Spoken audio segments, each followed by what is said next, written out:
Pourquoi lui? Ils ont tué mon père, mais ils en ont tué bien d'autres. Et je leur en voudrais jusqu'à la fin de ma vie. Mon mari, il est décédé ça fera 2 ans en août. Il avait pas encore 57 ans. Je viens voir les collègues. Ouais, parce que pour moi, c'est quasiment fini. Enfin, mon affaire est finie, entre guillemets. Quand on la noce, c'est difficile. C'est dur. Je dis pour moi, ça y est, je suis foutu. C'est très dur. Ça me peine parce que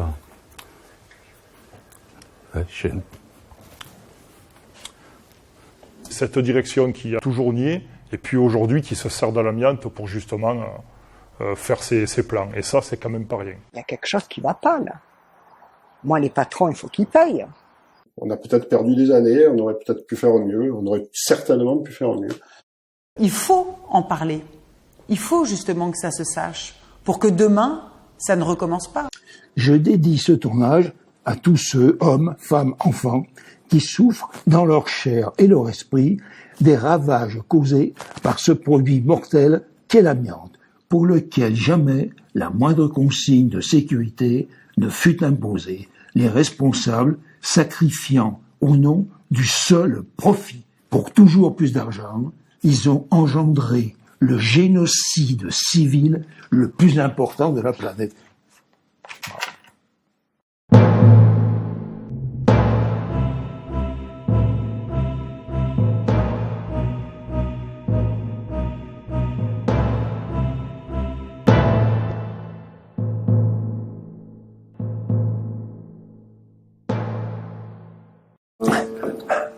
Je vais faire une petite station. On va y arriver, mais il faut du temps. Entrez. Oh, bonjour, monsieur. Oh, comment tu vas, Daniel? Pas trop dur pour grimper les escaliers? Ça va? Alors, si, là, c'est pénible. Ah, c'est les dossiers qui sont en cours, qui doivent passer au tribunal. Là, c'est les dossiers qui sont déjà passés au tribunal, mais qui, pour certains, Arkema a fait appel, donc ils risquent de repasser à Aix-en-Provence. Ensuite, tout ça, c'est les dossiers qui sont déjà passés. Et dessous, là, malheureusement, c'est les dossiers des personnes qui sont décédées.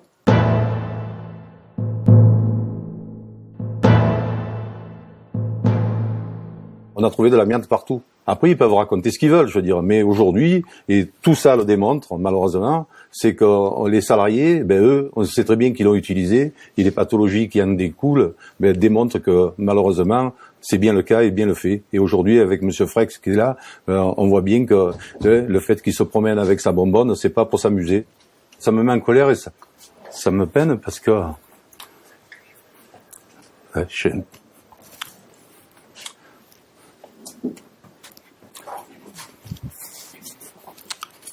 il y a des mots des fois qu'il faut pas que j'emploie parce que quand je vois tout ça et que la direction elle est incapacité de dire qu'on raconte que des bêtises, qu'on n'est pas sérieux, ça me met en colère. J'ai du mal à avaler ce genre de truc. Humainement, c'est un dossier très douloureux, avec des maladies, des victimes, des ayants droit, puisque malheureusement, parfois, certaines victimes décèdent. Et donc, vous avez un drame qui, d'ailleurs, concerne toute la région de Saint-Auban, puisque là, c'est toute une population qui a grandi, qui a vécu, qui a travaillé autour de cette usine, qui est touchée. Et donc, il y a, bien sûr, ce côté humain très prégnant. Concernant les risques chimiques, effectivement, on n'a pas attendu ça a toujours existé. Vu les productions qui étaient fabriquées à l'usine, que ce soit les solvants chlorés, l'HCH, le chlore de vinyle, benzène, etc. On s'est toujours battu là-dessus. L'amiante, je dois le dire, c'est venu beaucoup plus tard. On avait du mal à faire admettre à la direction, parce que tu sais que tous les ans, le docteur a des obligations d'un bilan. Le bilan du CHSCT. Et donc, comme par enchantement, au niveau de la CGT, chaque fois qu'on posait la question où ça en était les maladies professionnelles, au niveau de l'usine, il n'y avait jamais de malades. il a fallu qu'on se mette en colère pour qu'un jour le docteur, puisque au niveau du CHSCT, on a quand même un pouvoir, c'est que si on trouve que le bilan du médecin n'est pas conforme, on peut émettre des avis qui fassent qu'à un moment donné, son emploi peut être mis à contribution. Et donc, à partir de là, il s'est senti un petit peu visé, et comme par enchantement, du jour au lendemain, on a découvert des maladies professionnelles. Donc on était seuls, personne n'a nous aidé, hein. Au contraire, hein. Ça leur plaisait pas. Hein. On était les fouilles aux merdes de l'usine, quoi. Voilà, on les emmerdait. Qu'est-ce que vous racontez nos experts disent, bon, il n'y a pas de raison que ça soit plus dangereux qu'autre chose. Alors, quand on avait creusé un peu le sujet, bon, et c'est vrai que si on avait eu des protections, des masques, des gants, etc., comme on pouvait l'avoir sur d'autres produits, certainement, ça aurait peut-être pu atténuer, disons, les maladies. Mais ce n'était pas le cas, puisqu'à partir du moment où ils avaient décidé que ce n'était pas dangereux, donc, aucune protection particulière et aucune information aux salariés. Où c'est que moi je voudrais mettre un petit peu le point et insister, c'est sur la direction qui a toujours nié la présence de l'amiante et qui aujourd'hui, dans les plans successifs de 2009-2012, surtout, le plan de 2012-2015, où elle s'est servie donc des départs en pré-retraite amiante pour justement faire un peu des plans déguisés. Le lien, c'est cette direction qui a toujours nié, et puis aujourd'hui qui se sert de l'amiante pour justement faire ses plans. Et ça, c'est quand même pas rien. On faisait des garnitures sur des compresseurs KSB, des gros compresseurs à chlore, qui étaient graissés, dont les tiges de piston étaient graissées à acide sulfurique, avec des tresses d'amiante bleue. On allait au carbure faire les dépannages. Et sur les brasiers où on faisait le carbure, la pierre, elle était dissoute à 3000 degrés. Donc on mettait des plaques d'amiante. L'amiante, il nous semblait pour nous que c'était le moins dangereux. On ne nous avait pas prévenu. Et mon travail consistait à faire des interventions sur des tuyauteries, qui dit intervention démontage des coussins d'amiante, démontage des calorifuges, enlever les anciens joints puis les refaire. Donc tout ça, ça soulevait les poussières d'amiante, évidemment que c'était pas agréable à respirer. L'amiante garantie, j'ai côtoyé. Hein, quand on travaillait au carbure, que pour entrer dans le four, on mettait de l'amiante par terre sur les braises, pas se brûler. Hein. Malgré les captations, ils mettaient dans le four pour tirer les flammes vers le bas, et il y avait quand même la température, on travaillait à la température. Cette amiante, à la force d'y passer dessus, ça se délitait et ça partait dans la nature. Et on n'avait pas de masque adapté aux fibres d'amiante. Hein. Je savais que c'était l'amiante, moi, quand on est dans les moteurs, tout, je dis, bon, mais ça, c'est tout plein d'amiante, tout, mais bon, c'est l'amiante, quoi, bon, c'est pas du tout ce qu'il en était. J'ai su après que, bon, la direction le savait. Là, j'ai vraiment eu la colère. Là, c'est dingue, c'est pas possible, on t'envoie à la mort, là. On te fait quoi, là? Il était au PER et au BRC. Je pense que finalement, dans le cours des années, c'est quand il travaillait au PER, il y avait de l'amiante, mais il y avait aussi le chlore, il y avait tous les produits comme le chloréthylène, tout ça, le perchloréthylène et tout, c'était aussi dangereux. Hein. Oui, il a fait tout le carbure. Tous ceux qui ont fait le carbure, j'ai une photo où il était habillé pour rentrer dans le four. Quand il était à l'arrêt, qu'il y avait des réparations, il fallait que quelqu'un y aille. Il a toujours travaillé à l'usine, mais pour une entreprise, pour des entreprises. Il a été aussi à Gardanne, toujours pour les entreprises. Il était monteur levageur et il changeait tous les machins en fer et tout. Il a toujours travaillé où il y avait l'amiante. Il a commencé les caïques, il avait 17 ans. Donc on va dire que vers 18-19 ans, il était déjà dans les ateliers amiantés. Et là, c'est quand même, il y a des intérêts qui sont passés avant la vie de tous ces jeunes, depuis même des personnes qui travaillaient avec lui. Parce que quand j'entends aujourd'hui qu'on me dit, Philippe, oui, effectivement, il manipulait les tresses d'amiante et Il y allait à main nue. Moi, ça me choque. On le savait, moyennant quoi, on les envoyait sans masque et sans gants, sans protection. Mon mari travaillait au bobinage, service électrique. Et quand dans les moteurs, il y a les comment ça s'appelle là, il y a les machins d'amiante, il y a de tout dedans, dans les moteurs. Puis il allait dans l'usine, il faisait les tours aussi dans l'usine, il allait voir les moteurs, tout ça. Je lavais les bleus, je les passais même à la machine à laver, tout ça. On n'en parlait pas de ça. Les patrons le savaient peut-être, mais nous on ne savait pas. C'était motus et bouche cousue, comme on dit. On n'en parlait pas, puisqu'on était au courant de rien. On pouvait pas le savoir, qu'il y avait de l'amiante. Et quand on travaillait dans l'atelier, pour qu'on menait les tuyaux à l'atelier, automatiquement on faisait des modifications, ou voire même, si on faisait du travail neuf, on se servait des meules, les disques étaient à base d'amiante, que nous ne savions pas non plus. On était au courant de rien, on savait pas. Personne nous disait rien. On faisait des moules en amiante pour couler les coussinets des compresseurs KSB.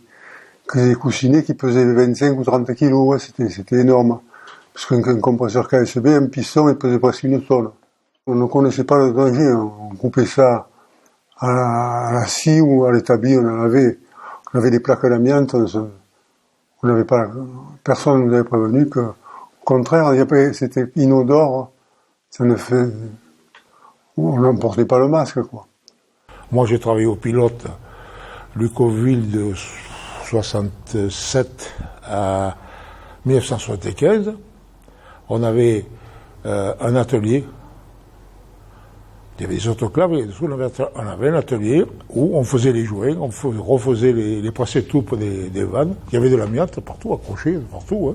Des plaques d'amiante, on coupait, tout, on meulait, tout. Voilà. Donc c'était naturel. L'amiante, c'était quelque chose de naturel. Moi, je suis entré en 82. Moi, j'ai dit, mettez un masque pour l'amiante ou quoi. Les gens découpaient les tôles, les travaux. Il y avait certaines fabrications qui étaient démolies, comme le carbure et tout, là, quand ils étaient démolis, ça a duré des années, les travaux. Les camions, ils passaient entiers de l'usine avec tous les déchets. Ils traversaient toute l'usine, avec un Mistral qu'on a sur la cité, quoi. Je veux dire, donc, de l'amiante, ça volait de partout, quoi. Conducteur de train, je suis rentré dans la boîte, j'étais formé pour conduire un train. Comment on peut s'attendre, comment on peut savoir que dans un train, il y a de l'amiante, il y a quelque chose qui va te mener à la mort, hein. Carrément, hein. On est toujours appelé à être dans les moteurs, à travailler là-dedans, on y va en toute confiance. C'est un outil de travail qui va te foutre en l'air. C'est impensable, quoi. C'est difficile à supporter.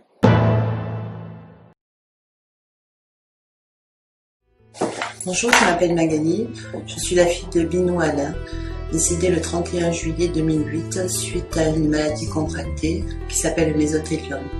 Ce mésothélium, il a attrapé pendant toutes ces années de travail où on lui a menti. On n'a jamais dit la vérité sur ce qui se passait par rapport à l'amiante et je trouve ça inadmissible. Mon beau-frère qui travaillait à Friedlander aussi, lui il en est décédé de l'amiante. Un jour qui n'était pas comme un autre, il se sentait pas bien.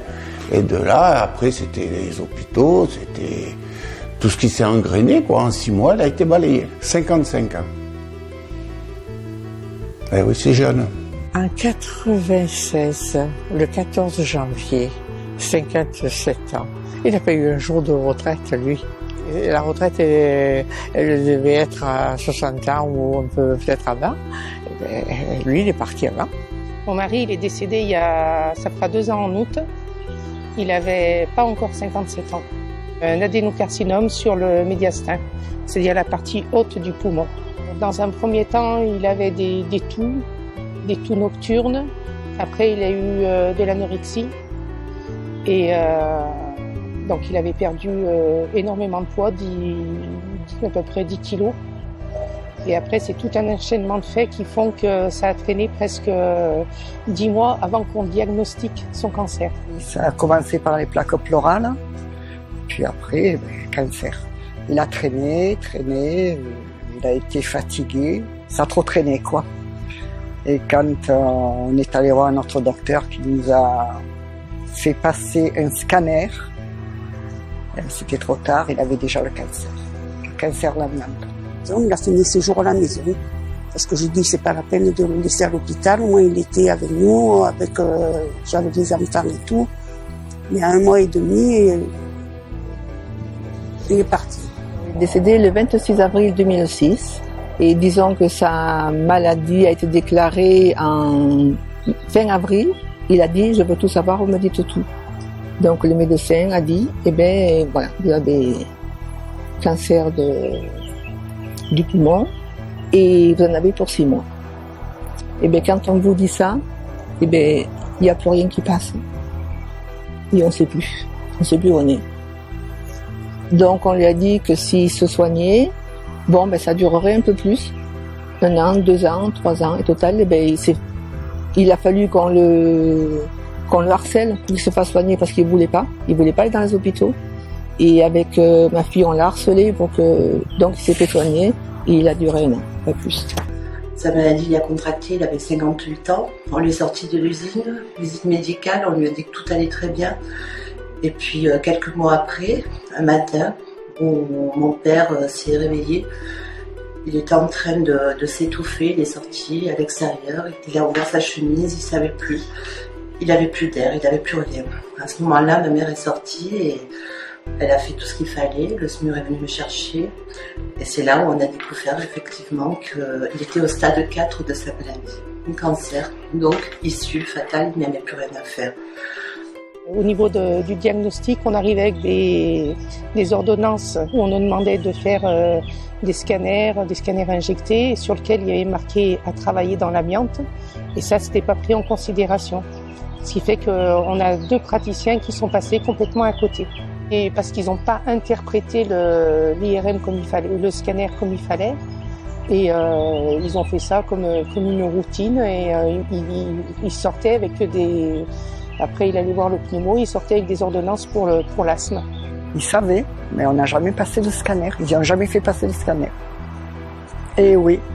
Alors, pensez, quand on est arrivé en bas à Marseille, ça a été un peu un scandale, parce que les professeurs, ils étaient outrés. Il était suivi par un pneumologue, tout ça, mais il faisait des radios, mais les radios, ils disaient ça va. Et nous, quand on est arrivé à Marseille, on nous a dit les radios, il faut faire un scanner, les radios, ça sert à rien. Voilà ce qu'on nous a dit exactement. C'était le docteur Bromet qui le fumait à Digne. Et puis il lui a découvert qu'il avait une asbestose. Alors il lui a dit, vous savez, de l'usine, j'en ai comme j'en ai, vous vivrez avec. C'était au mois d'août qu'il a fait cet examen. Au mois de septembre, il s'est trouvé fatigué. Il n'a plus pu reprendre. On était en congé. Et au mois de janvier, il est décédé.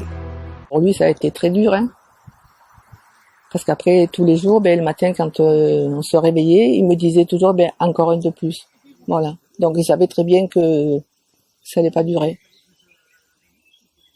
Et je sais que quelquefois, il venait, il me disait, bien, je te montre ça. Il me montrait, par exemple, toutes les arrivées d'eau, où elles allaient, pour que, il marquait tout, pour de dire que, voilà.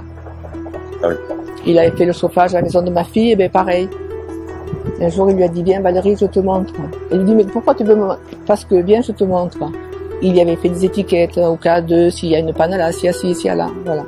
Donc, il était très conscient là-dessus, Ça a été très, très dur. Pendant ces 4 années, ça a été une vie entre parenthèses, une famille, on va dire, détruite. Moi, particulièrement, qui n'habite pas sur Saint-Auban, qui suis à la Croix-les-Oliviers, c'était tous les jours le téléphone qui sonnait, tous les jours à me dire, ça y est, c'est fini. Il faut savoir qu'au début, quand mon père est allé voir son médecin, on lui a dit, on nous a dit, bon courage, il n'y a plus que 3 mois à vivre. Malgré tout, c'est vrai qu'on a gardé quand même 4 ans, mais sachez que ces 4 années, c'est tous les jours. Des bas, des bien plus bas, tous les jours, et puis des hauts, des fois, de temps en temps. Et puis au fur et à mesure des années, des 2e ou 3e années, voire 4e année qui a été la fatidique, mon père était réduit à néant. Plus de souffle, plus rien à faire, plus de sourire. Quand on avait des petits dîners en famille, Ben, sa principale, ce qu'il voulait faire, c'était plutôt se mettre à l'écart, puisqu'il était dégradé physiquement. Moi, je sais que je suis venue le garder un week-end complet où je voulais que maman aille un peu s'oxygéner, et je vous promets que je regardais la mort en face de moi, et c'est pas facile. Nous allons inaugurer la stèle en mémoire aux victimes décédées des suites à leur exposition aux produits hautement cancérigènes. Nous avons rencontré un artiste local, peintre, sculpteur.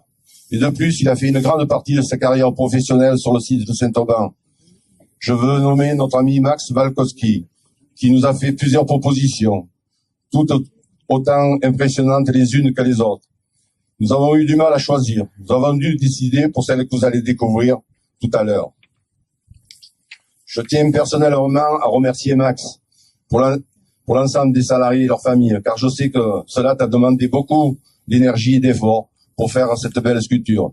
J'espère que toute la ville va s'approprier cet endroit de souvenir et d'histoire. Même si la direction n'a pas apprécié cette initiative, peut-être que la sculpture va la faire changer d'avis. M'étonnerait.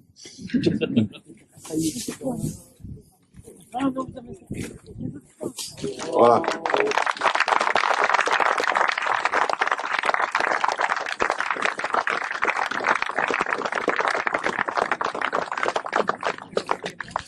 Je pense que ça représente aussi la modestie du milieu ouvrier et pas besoin d'aller faire des grandes choses pour dire ce que l'on a sur le cœur.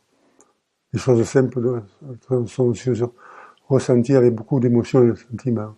Surtout de penser à tous mes collègues qui avaient disparu. J'ai des amis qui sont morts il y a très longtemps de l'amiante, et puis de penser à tous ceux qui souffrent. S'il y en a encore qui ont des cancers, qui souffrent. J'ai pensé à ce monde ouvrier, qui avait besoin aussi qu'on pense, on parle de grands personnages, mais il y a des ouvriers qui ont été des grands personnages aussi. Peut-être pas au niveau intellectuel, mais au niveau de l'intelligence. En 85, j'ai eu des problèmes pulmonaires. Suite à une hospitalisation, on s'est aperçu que j'avais une tumeur sur un poumon. Et de là, je suis parti à Marseille. Suite à tous les examens, on a découvert une asbestose avec un condrome, ils appellent ça une condrome bronchique. Ils m'ont enlevé un lobe du poumon gauche, 85, avec après une asbestose décelée et des plaques pleurales.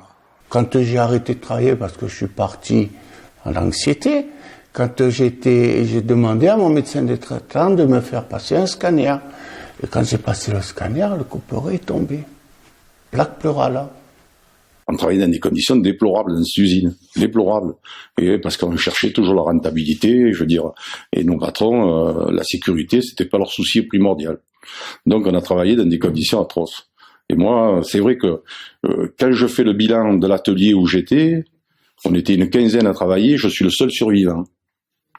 Je suis le seul survivant et je me dis, j'ai eu la chance de militer. J'ai eu la chance de militer, ce qui m'a permis peut-être d'être en vie aujourd'hui et de pouvoir parler devant cette caméra. Bon, de là, j'ai fait une demande de maladie professionnelle. J'ai passé devant les 3 médecins à Marseille qui m'ont octroyé une rente, quoi. Voilà. Mais en 85, vous travaillez encore? Ah ben oui. Ah ben oui. Donc vous êtes en maladie professionnelle et vous travaillez? Eh ben oui. Vous avez continué à travailler? Eh oui. Vous avez continué à côtoyer? Bon. Eh ben oui. Et le patron vous laissait faire? Eh ben oui. Ça remonte à 4 ans en arrière, j'ai eu la maladie, le cancer de l'amiante. Ça lui a rendu compte parce que j'avais de l'eau dans les poumons. Après les examens, tout ça, bon, finalement, on dit que c'était le cancer de l'amiante.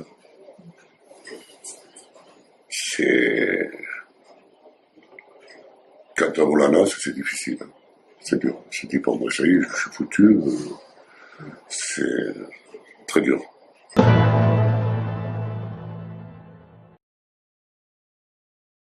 Alors là, il y a eu un problème, parce que bon, de suite à Digne, bon, on nous a dit ce que c'était, ils nous ont fait les papiers, quand on a tout renvoyé les papiers à Digne à la sécurité sociale, on nous a répondu, enfin ils m'ont répondu en disant qu'il a, comme dessus il n'y avait pas marqué, je sais plus, je me rappelle plus le nom, que c'était pas reconnu maladie professionnelle.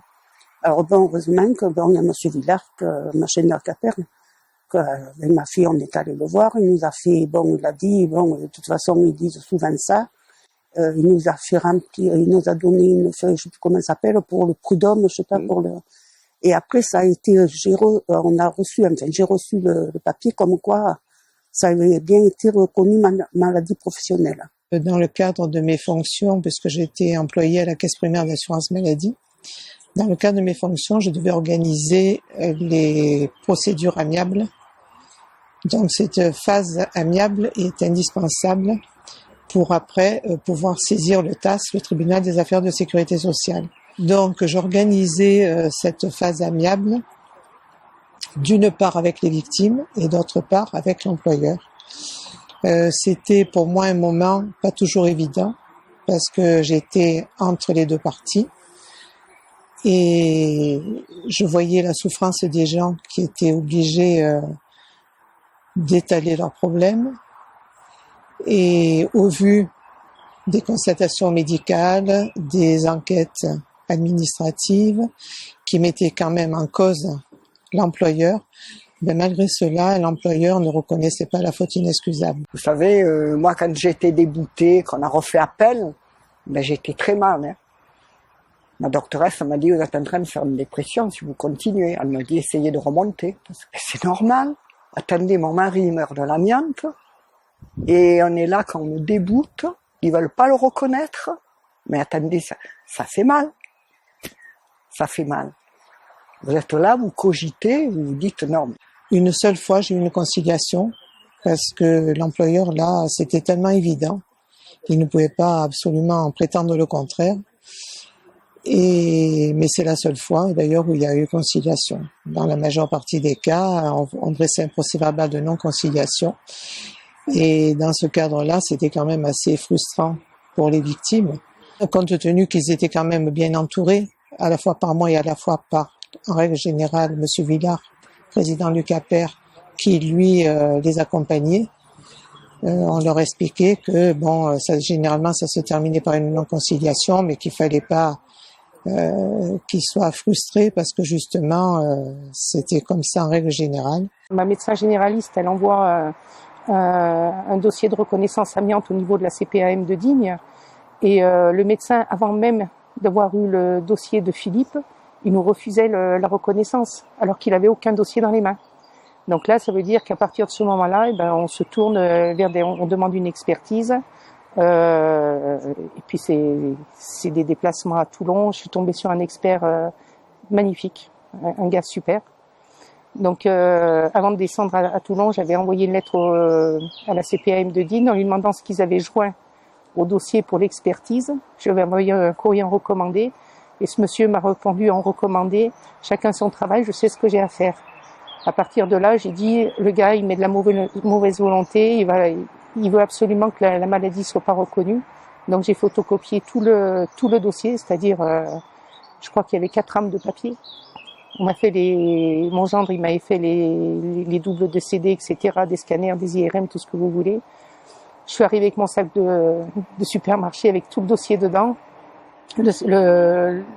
L'expert, il nous a reçus et il m'a dit, donc il a commencé à regarder. Ça a duré 40 minutes, il a épluché le dossier.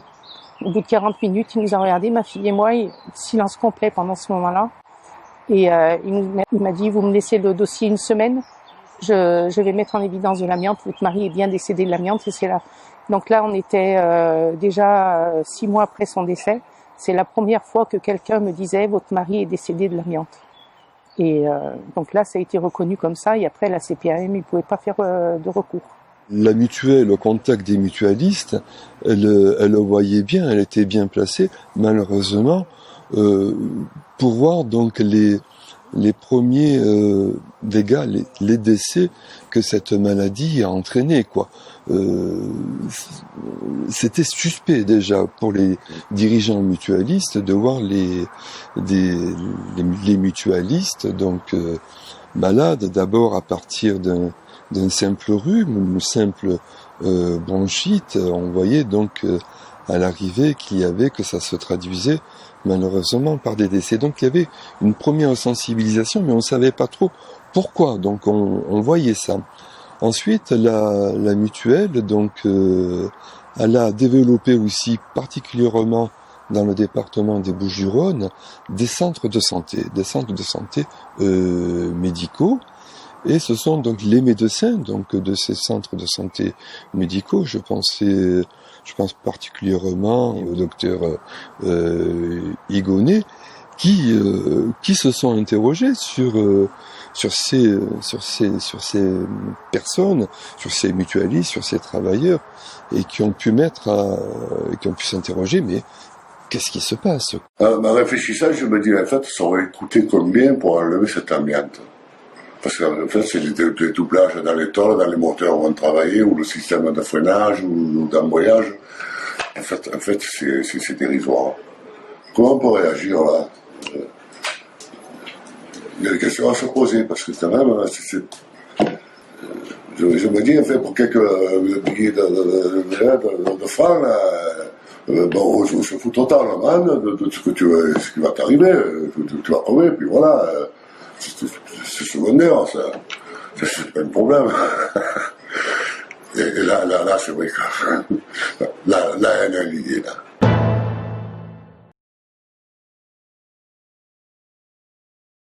En 2000, nous avons créé le CAPER avec, on avait 70 adhérents. Et donc à partir de là, on a commencé à monter des dossiers. Parce que le but aussi d'avoir créé l'association, c'était de monter des dossiers pour les copains qui déclaraient des maladies professionnelles et d'aller devant les tribunaux. Le problème de l'amiante, c'est que c'est un produit et la maladie se déclare chez certains individus de 30 ans, voire 40 ans après. Et donc, malheureusement, quand on voit tous les copains qui sont partis, on a bien fait de créer cette association parce que malheureusement, sinon tous ces copains, ils seraient restés dans la nature et jamais ils auraient eu la reconnaissance de la maladie professionnelle. Parce que quand tu attrapes une maladie qui commence à sortir 40 ans après, tu n'as pas, tu penses plus que tu as travaillé à l'usine et que c'est l'usine qui a pu donner cette maladie. On démarre un dossier tel que celui de la société Arkema Saint-Auban, on ne s'attend pas à avoir autant de victimes et autant de décès. On est pratiquement à plus de 100 décès sur le site Arkema Saint-Auban, plus de 250 victimes de maladies professionnelles. Le CAPER 04 a joué un rôle très important parce qu'il a permis justement de faire connaître la difficulté qui était celle de la région et en tout cas de cette commune Saint-Auban, compte tenu de l'importance de l'exposition, pas uniquement d'ailleurs concernant l'amiante, mais contre d'autres agents cancérogènes. Grâce à l'association, grâce au CAPER 04, on permet de regrouper justement les maladies et de se rendre compte qu'il y a une population beaucoup plus touchée par des pathologies qu'ailleurs. Ah oui, le CAPER. Moi, je leur tire le chapeau. Et heureusement qu'on les a eus. Pourquoi? Ils nous ont dépatouillés.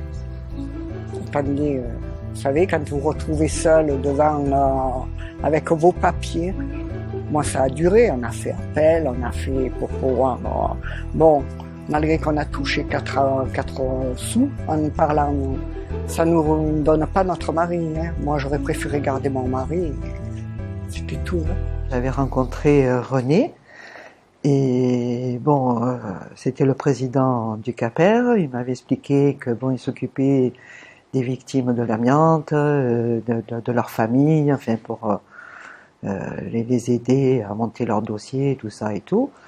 Et puis bon, là, bien entendu, comme ils n'avaient pas de secrétaire, donc du coup, j'ai intégré le CAPER avec fierté parce que c'était quand même une noble cause. Hein. Venir en aide aux personnes en détresse, je crois que c'est quand même assez important. Comment se défendre contre une société?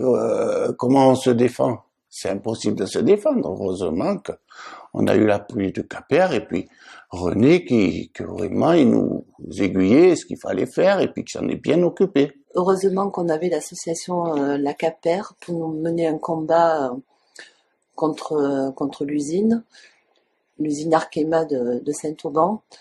La Caper qui nous a beaucoup aidé dans toutes les démarches, qui nous ont soutenus.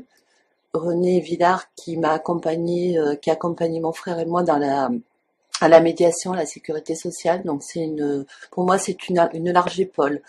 C'est une association sur qui on peut s'appuyer.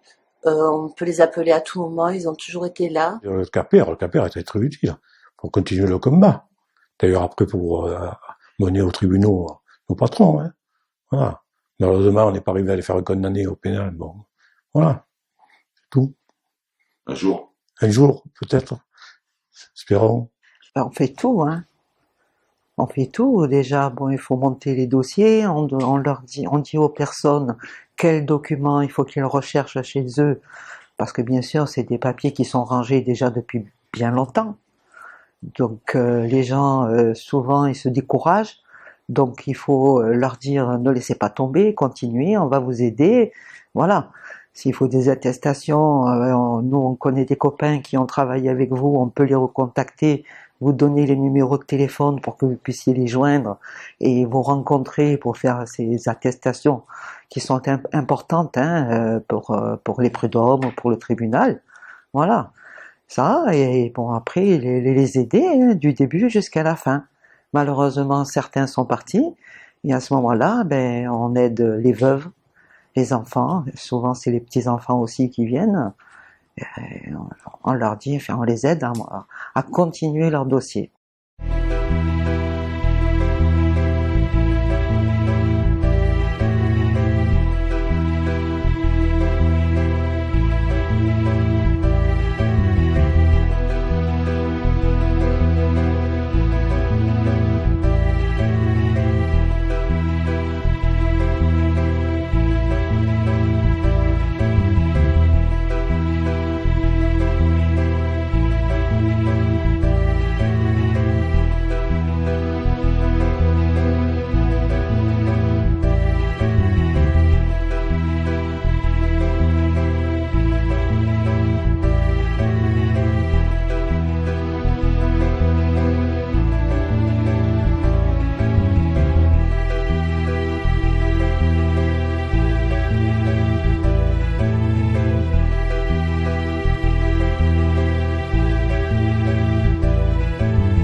Par rapport à toutes les personnes qui sont soit malades, soit même, voire pire, décédées, qui ont été des collègues de travail, on se dit qu'on n'est pas à l'abri malheureusement d'attraper les mêmes pathologies que ces mêmes personnes-là.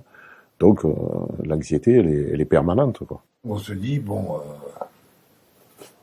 ça va être au mon tour, bientôt. On était ensemble, on faisait le même boulot pendant des années. Et on est obligé d'y penser. Eh bien, on a décidé également de déposer des dossiers pour les gens qui n'étaient pas malades. Parce que, est-ce qu'il faut attendre d'être malade ou mort pour attaquer son employeur dans le cadre d'un non-respect, des règles d'hygiène et de sécurité? Donc, bien sûr que non. C'est ce qui a donné lieu, à ces fameuses décisions reconnaissant ce qu'on appelle aujourd'hui le préjudice spécifique d'anxiété. Je ne suis pas malade.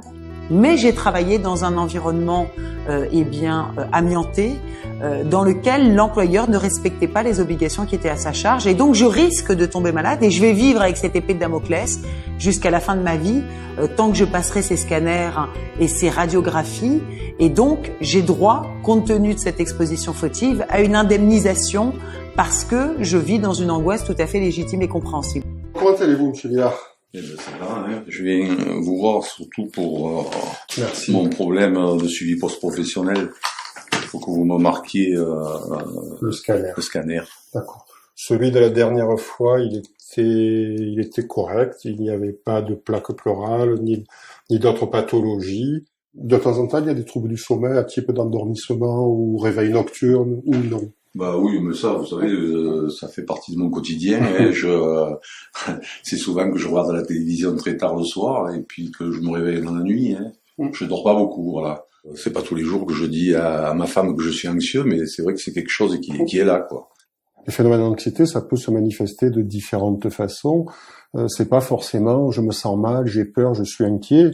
Ça peut être des palpitations d'origine cardiaque, ça peut être des crises de colite, j'ai mal au ventre.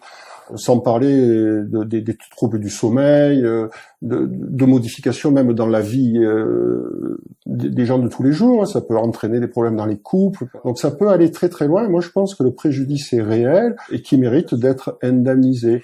Sur le dossier anxiété, la société contre qui les actions sont dirigées s'est défendue.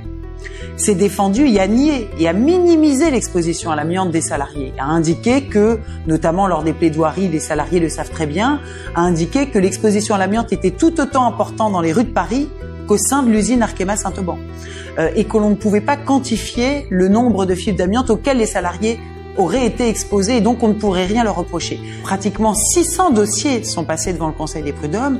La société, parce que l'association Caper 04 s'est manifestée et a indiqué sa volonté justement de se mettre autour de la table, la société a entamé les discussions et les négociations. Et c'est la raison pour laquelle aujourd'hui, après des années de débats, de batailles, de parcours judiciaires, nous sommes arrivés à un accord transactionnel qui signe la reconnaissance de la faute de la société et qui assure l'indemnisation des salariés qui sont aujourd'hui bien sûr victimes. On a eu droit, nous, à une justice à deux vitesses.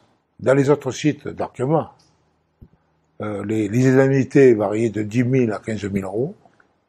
Il n'y a jamais eu d'appel de la direction à la cour d'appel, de contestation. Saint-Auban, qui a démarré le problème du préjudice d'anxiété, on nous l'a fait payer. On nous l'a fait payer parce que ils n'étaient pas assez courageux pour le faire eux-mêmes. Donc c'est la justice qui l'a fait pour eux. Donc ils savaient qu'en allant à la cour d'appel d'Aix, les allocations allaient diminuer et d'une certaine façon, ils punissaient les gens de Saint-Auban d'avoir été les premiers à se battre sur ce problème-là. Sur l'anxiété, je crois que la direction générale et notamment le président d'Arkema France voyait ça comme un gain financier, je veux dire. Aujourd'hui, Arkema a encore été condamné sur l'anxiété. Il faut avoir beaucoup plus de respect et de dignité vis-à-vis de tous ces décès ou ces gens qui sont malades.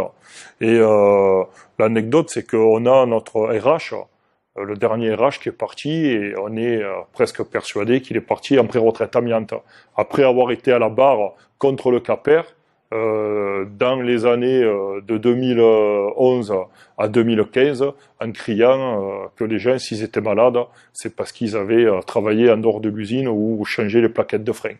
On va écouter, vous allez respirer tranquillement. Et j'avais eu à cette occasion rencontré le médecin du travail de l'époque. Et donc, comme on commençait à parler du problème de l'amiante, je lui avais posé la question et il m'avait été répondu non, ici, on n'a pas de problème. Donc, on peut s'interroger sur des pressions peut-être indirectes de la direction ou du gouvernement, je ne sais pas, pour éviter d'aborder ce sujet. Tout est possible, je pencherai un petit peu là-dessus sans accuser personne. J'ai l'impression qu'il y avait un sujet un petit peu tabou, il fallait pas affoler les populations, il fallait pas en parler. On a peut-être perdu des années, on aurait peut-être pu faire mieux, on aurait certainement pu faire mieux. Il est évident que dans la mesure où l'amiante est toujours présente, il faut impérativement que, à mon avis, les copains reprennent ce sujet à bras le corps et fassent en sorte que peut-être on apporte des modifications au décret en disant qu'il est anormal qu'on se soit arrêté en 94 alors qu'on est en 2017 et qu'il y a toujours de l'amiante de partout et que les gens ils en inhalent toujours. Les conditions aujourd'hui, en 2017, elles sont différentes de ce qu'elles étaient, mais c'est sûr qu'il y a toujours de l'amiante sur le site d'Arquemans-Saint-Auban. C'est une réalité. Comme il y a énormément d'amiante sur les sites qui ont été classés, donc je pense que c'est peut-être une réflexion, comme je disais, pour essayer de voir comment on pourrait faire, ou pour faire reculer la date. Je sais qu'il y a des sites, c'est jusqu'en 2000, les débuts des années 2000. Je pense que les patrons, le MEDEF surtout, et via le gouvernement, ils ont vite compris que dans cette loi Macron, ce qu'on appelle la loi travail, c'est pas uniquement, j'allais dire, la remise en cause du code du travail, mais c'est surtout une partie qui va concerner toutes les instances représentatives du personnel, avec ce que tu disais, la réunification des instances. Et effectivement, ça enlèvera des moyens aux instances de pouvoir fonctionner, notamment au CHSCT, pour faire tout le travail de terrain, le travail d'inspection, le travail de prospection, sur tout ce qui est atteinte, notamment à l'amiante et l'exposition des salariés à des matières dangereuses. Je veux dire, c'est clair. Le gouvernement, avec le MEDEF, ils l'ont très vite compris. Je veux dire, toutes les, j'allais dire, les prérogatives que le CHSCT peut avoir vont être mises à mal par la réunification des instances et puis surtout enlever des moyens à ces instances-là pour pouvoir travailler correctement. Autant au niveau du CHSCT, CGT que du CAPER, on voit bien qu'aujourd'hui les choses elles évoluent pas dans le bon sens. Encore que depuis le 15 juin 2017, il y a eu la Cour de cassation a émis un avis concernant qui concerne les sous-traitants. Parce que c'est sur un sujet sur lequel on s'est battu depuis bientôt 25 ans, où on disait à tout le monde qu'il était inadmissible qu'à un moment donné, quand un site est listé comme le nôtre, dans le décret 99-247, qui permet aux salariés de pouvoir prétendre à un départ anticipé amiante, pour nous, il était inadmissible que les sous-traitants ne puissent pas prétendre à ce départ. Et donc aujourd'hui, la Cour de cassation vient d'émettre un décret, un avis là qui est sorti le 15 juin 2017, qui dit que tous les salariés qui ont travaillé sur un site listé peuvent prétendre au départ anticipé amiante. Pour nous, ça c'est déjà une victoire. Mais par contre, la Cour de cassation, elle dit encore que seules les entreprises qui sont reconnues dans le décret peuvent prétendre au préjudice d'anxiété. Alors nous, ici à Saint-Auban, le travail qu'on a fait au niveau du CHSCT, CGT et au niveau du CAPER, c'est qu'on a réussi à faire reconnaître 5 entreprises sous-traitantes dans le décret. Mais ça aussi, c'est un truc qui est anormal, puisqu'il y avait 32 entreprises qui travaillaient sur le site Saint-Auban, elles auraient dû toutes être reconnues au même titre que les 5. Le premier combat, ça a été la reconnaissance de l'amiante, mais maintenant je crois qu'on doit aller jusqu'au bout des choses, c'est-à-dire que quand il était jeune, il y a bien des ingénieurs, des directeurs d'usines qui l'ont envoyé au casse-pipe.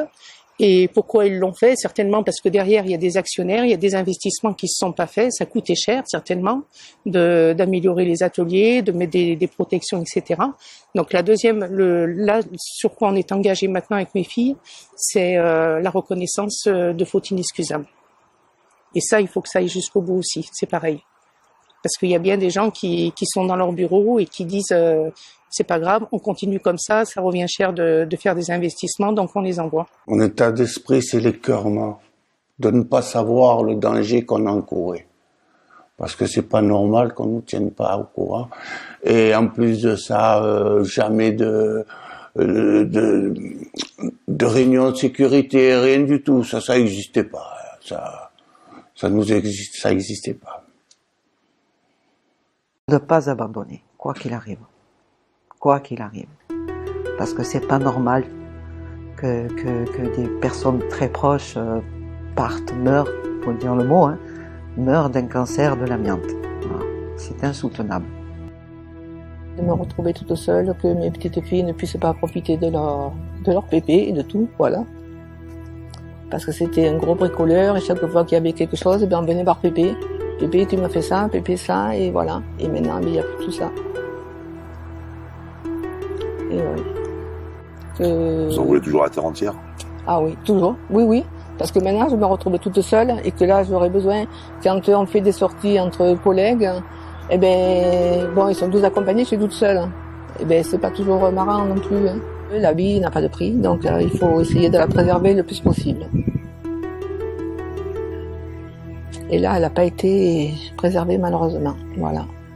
On aurait fêté mes 60 ans de mariage en 2016. Voilà.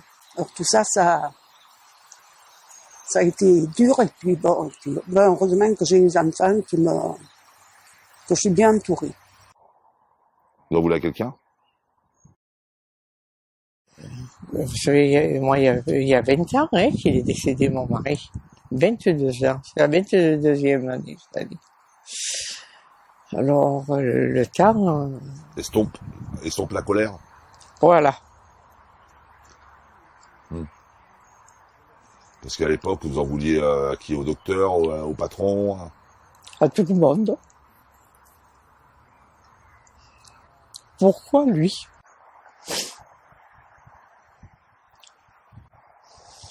Voilà. Quand vous êtes face à la maladie, vous avez des fois envie de baisser les bras. Et nous, on leur dit, il faut pas. Donc, on se bat pour eux. Et je vous dis, quand on est motivé, d'autant plus quand on a été touché, ben, on se dit, c'est ce que l'on fait, il faut continuer à le faire et aider ces personnes-là. Et voilà, donc, je veux dire, pour nous, le combat continue. On trouve ça tout à fait normal de venir en aide à toutes ces personnes. J'aimerais bien partir, même fait. C'est quelque chose qui me tient, quoi. C'est quoi? Il y a quelque chose à cœur, quoi. Bon, il faut continuer ce qui a été commencé, quoi. Moi, je pense que faut qu'on continue à se battre, quoi.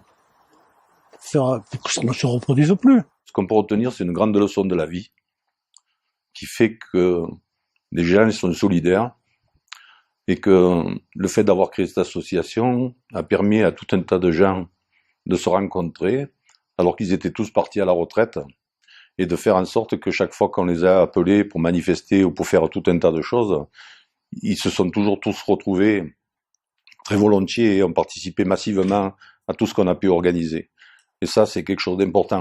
Après, le truc qui est triste, c'est toujours de voir des amis, des copains s'en aller parce qu'à un moment donné, le patronat n'a pas respecté les engagements qu'il avait et qu'il devait prendre vis-à-vis des salariés, de les mettre en sécurité.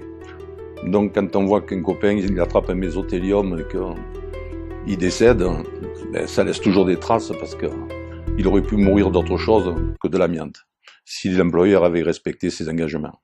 Et ça, j'ai du mal à l'admettre. Mon père, il est parti. Il y en a beaucoup qui sont partis. Et maintenant, ben, j'ai mon frère encore qui est là, qui a travaillé aussi dans cette usine mortelle. Et puis, ben, aujourd'hui, maintenant, et depuis le décès de mon père, il vit avec cette angoisse qui est au fond de lui de savoir si lui sera pas le prochain. Voilà, j'espère que non, mais bon. 55 ans, se retrouver sans son mari, avec 2 filles étudiantes. C'était un père formidable, c'était un mari exceptionnel, franchement. Donc c'est vrai que maintenant il y a le manque maintenant. C'est le manque. À chaque instant, on se dit qu'est-ce qu'il aurait fait Philippe à ce moment-là. Puis on doit prendre nos décisions seuls, quoi.